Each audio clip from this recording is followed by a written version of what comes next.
Action. একটু উঠতে খাচ্ছি না হ্যালো বন্ধুরা, দেখা কিছু বলবে উচ্ছে সেদ্ধ ডিম দিয়ে আলু দিয়ে মেখেছি, সেদ্ধ ডিম দিয়ে আলু দিয়ে। আর এই দেখো মাটন লাল লাল মাটন কষা। এই দেখো, দাও দাঁড়াও দেখাচ্ছি।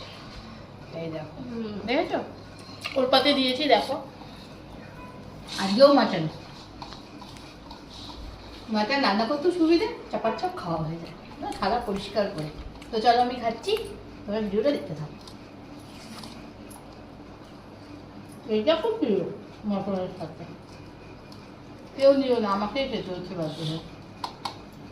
ওটা খাওয়া যায় না উঠছে বলেই যে কেন সবাই মাংস করে খেতে লাগে নুন দিয়ে সর্ষের তেল দিয়ে, বলো আমার খুব ভালো লাগে। ভাজাও ভালো লাগে, পেঁয়াজ